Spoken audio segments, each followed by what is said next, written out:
Hello and welcome to Outlook's Biblio program.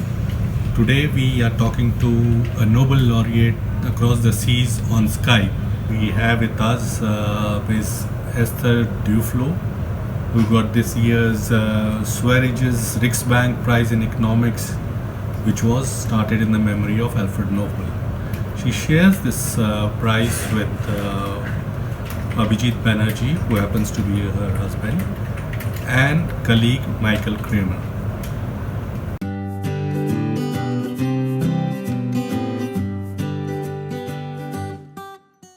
Thank you, Ms. Duflo, for joining us on the program. Thank you. I just want to start with a very common question. Your first choice in life was learning history. How did you choose economics? In the course of studying history, I realized that although I did like history very much, it left me frustrated because it didn't make me able to do something in the real world, to have an impact on the real world. So I decided that I was going to spend 1 year in Russia, take 1 year off to realize what's the next move. And there in Russia, I had a chance to work for economists. And I realized that economists have the best of both worlds because they can be in academia and have the luxury of think slowly about problems. And at the same time, they can also work on issues that have a direct impact on the world and have an influence on economic policy. So I figured that's for me. That's good because economics is called the dismal science. And I suppose you are happy with your choice. Now, yes, that turned out to be a wise move. I would like to know that since you and Abhijit Banerjee have written this book, which is Good Economics for Hard Times, do you think the world is going through hard times, or India at least, is it going through hard times? The world is going through hard times. India, I know that there is a lot of soul searching now, but on balance, I think it has had such good times that on balance for over the last 20 years, India is actually a huge success story. So India is going to a little bit less good times. But many countries, but certainly it's going to some soul searching now, and I think it's going to continue in the next few months at least. In other countries, like countries in Western Europe and the US, are going to genuinely hard time. But you see, the last quarter we had a very sharp fall in GDP. Yes. And other indicators are showing that there are problems with many sectors of the economy. What's your take on this? What's your reading on this? So interestingly, in the book, we wrote the book when India was still growing fast. And we wrote a segment of the book saying India should fear complacency because there are many reasons why you would expect the very good growth that India has known since the 1980s to slow down for structural reasons. Not for any mistakes that India is making, but just for the fact that there was a lot of low-hanging fruits, and those low-hanging fruits have been picked. And now, India is a mature economy that needs to face the challenge of a mature economy. That's one. Number two, of course, there is the worldwide conjunctures that, all the countries are going through hard times right now in terms of the growth, even China, and has been for some time. And that also engulfs India as part of a globalized world. So when we wrote the book, we wrote this and say, well, what does India need to do now? And we didn't realize how prescient we were. We are not very used to do economic forecasts. So we were quite, we were not happily surprised. We were very sad to be proven right, but it has been the case. I think that the important thing that India needs to keep in mind now is India should keep cool. Okay, it's not nice that growth is going down. It would be better if it was continued, but it is nobody's fault. It is not something, and the corollary of that is that it's not something that we know how to address. So you're saying there will be a turnaround. Like a recipe to make growth come back. You shouldn't listen to them. Nobody has any idea. The best economists have no idea how to engineer growth. In that sense, economics is still dismal science. What we do need to do now is to say, well, no matter what happens, what are the things that we need to preserve in order to not make a bad situation worse? And that's what India needs to focus on now. And that's what we try to explain in the book. You must have noticed that one of the senior ministers in the government, Mr. Piyush Goyal, has called Abhijit Banerjee as a leftist economist, trying to dismiss his work and yours by corollary. What do you have to say to that? People will say what they have to say. Our work in JPAL is actually, I think, completely transcends politics. We've been working in India for years now with governments, under very different governments. And we've always found good relationships. And in particular, we work in the states. We work in the ground in the states. Currently, we have collaboration going on with the state of Haryana on one end of the spectrum and West Bengal on the other end of the spectrum, and pretty much anybody in between.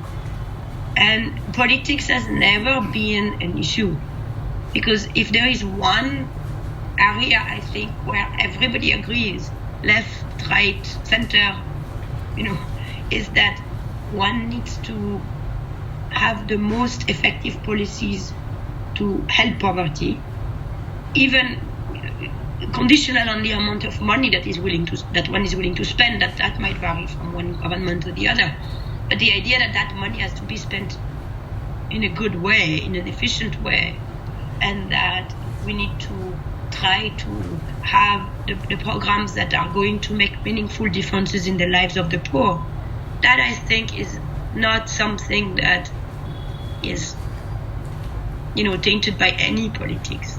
So of course I am not even Indian, so how would I have an opinion on the politics of India? I'm leaving that aside.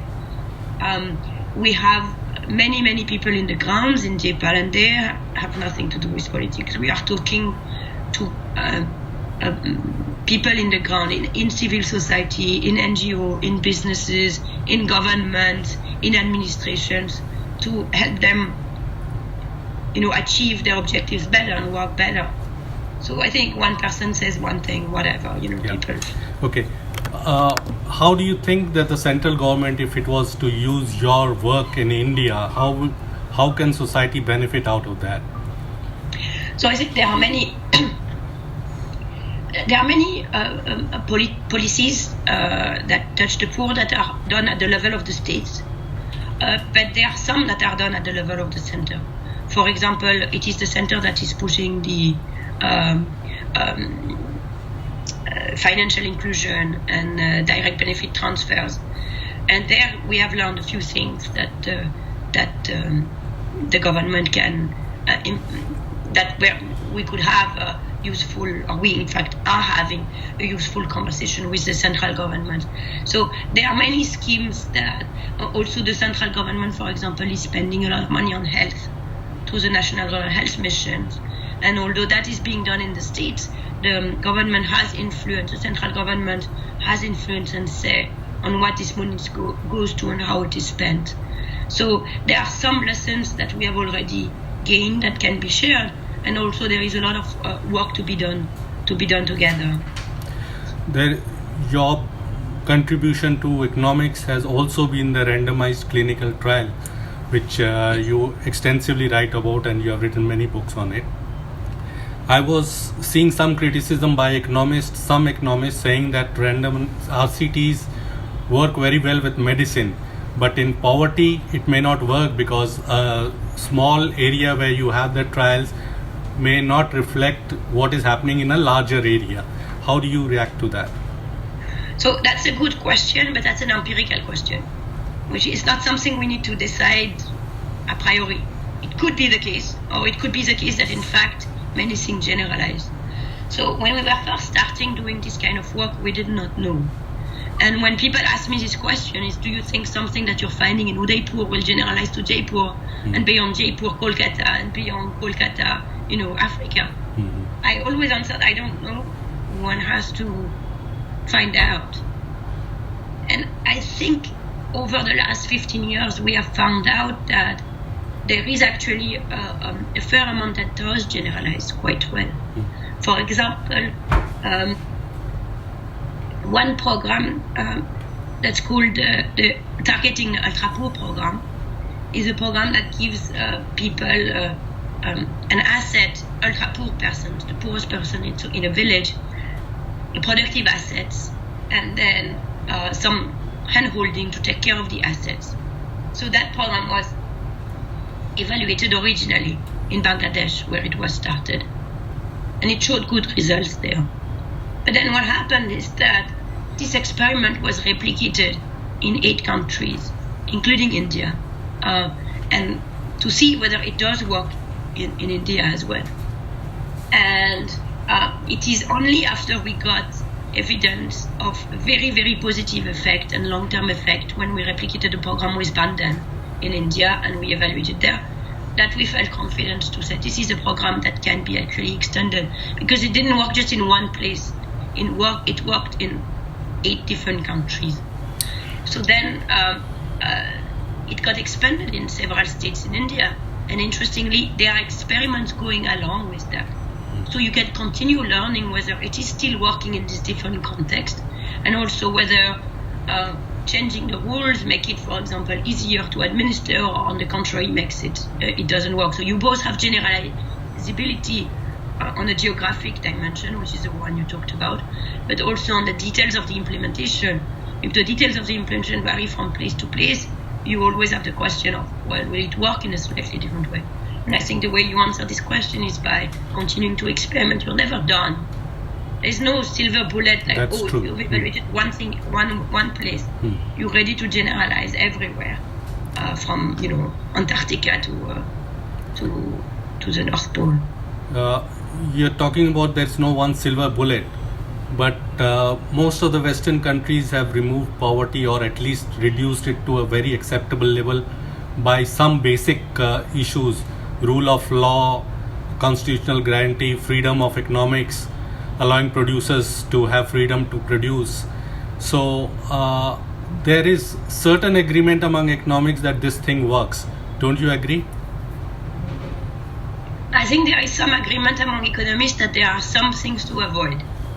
Hyperinflation is not a good idea. Complete anarchy and economic relationship is not a good idea. Even, I would say, too much shackles on economic activity, like complete dirigism, is not a great idea.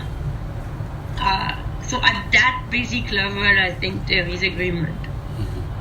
Where there is no agreement, is and then what? Then what? And that's where the interesting puzzles come through, because what you're describing, India has. And then India is quite successful. China has, and China is even more successful. But then you take a country like Tanzania, they have it too. And they are less successful. They could be even more successful than they are. So and what we don't know, and what macroeconomists now, the consensus that they agree on is, what we don't know is what once you have this very, very basic level of functioning institution in place, what's the next step?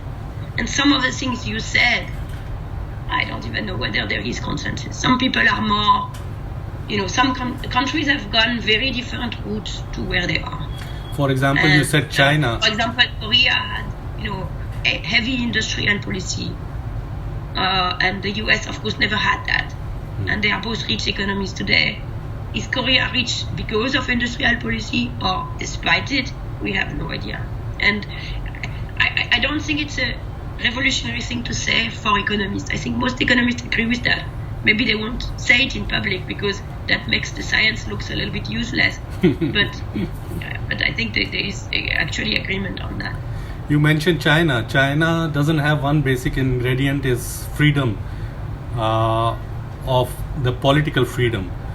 Correct.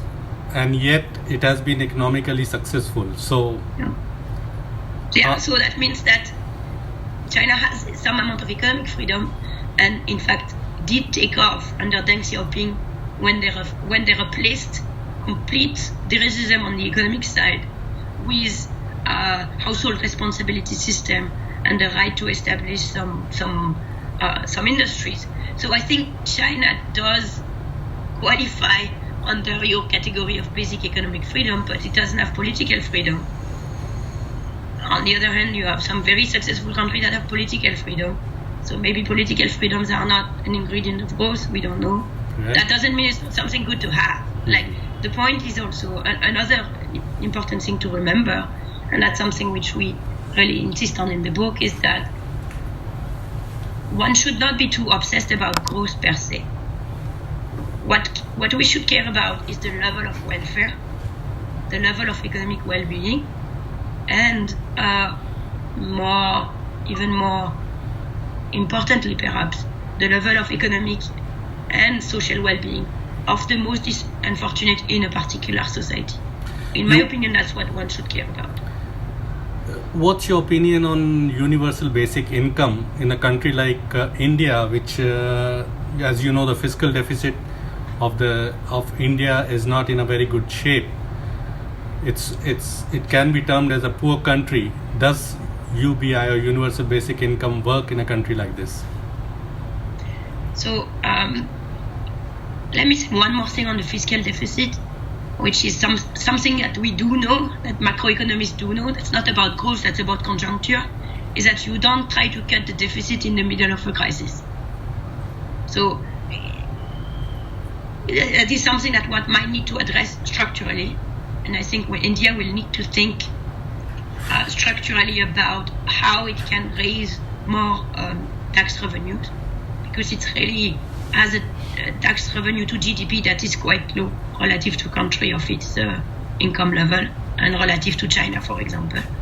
But of course, you don't raise taxes in the middle of a crisis, so that's not something you do today. But you also don't try to slash or even control deficit in the middle of a crisis, because one needs to avoid demand-induced tailspin cycles. So that's point number one. On the UBI, I think the way to think about it is, and that's what we talk about in the book, is ultra-basic income. Is that you don't necessarily, or at least that's our impression, is that you don't necessarily try to reach a system where everybody has a large amount of money to live on, or a substantial amount of money to live on, because that would cost a lot of money. So that would involve slashing everything else, which might not be a good idea. For example, health services still need education, etc. That needs to be supported still. And that would also be, of course, involve enormous fiscal expenditure, which would involve the ability to raise more taxes, which is difficult to achieve in the short run. On the other hand, if you had a very small basic income, and one that would be so small that for most people it would not be worthwhile even claiming it, especially if claiming it would require actually applying for it and a little hassle, then that might not cost that much money, because it's not that much money per person and not everybody would get it. But the effect of having a guaranteed minimal level, of knowing that no matter what happens, no matter how bad it gets, you will never starve, I think could have an enormous amount of beneficial impact on people's willingness to take on some risks in their lives, and therefore to improve their well-being. So for example, a farmer today might think, well, I'm not going to switch to a higher revenue crop, or to put more modern seeds and things like that, because what I'm doing works pretty well, with even if it uses too much water and it's not that much productive, at least I know that whatever happens, I'll have a minimum standard of living for my family. You won't starve, and they like you said. Also know that if they don't have the minimum standard, they are not sure that they will be supported. On the other hand, if there was an ultra basic income, they could say, well, let me try something different. Because if it doesn't work out, I always can fall back on that. And we will not starve, and we will continue to keep the kids in school, etc. So I think a system like that would actually have potentially enormous leverage on people's well-being at the bottom and on their economic fortunes. You have mentioned in your book several places about immigration. You say immigration is generally a win-win game. So in that context, in Assam, which you have also talked about, the government is trying to disenfranchise almost 2 million people. What would you say as an economist to the central government over here, keeping in view what is being aimed at? Well, once again, it's not an India problem only. Yeah, it's a worldwide problem, but I'm talking in Indian context. Yeah.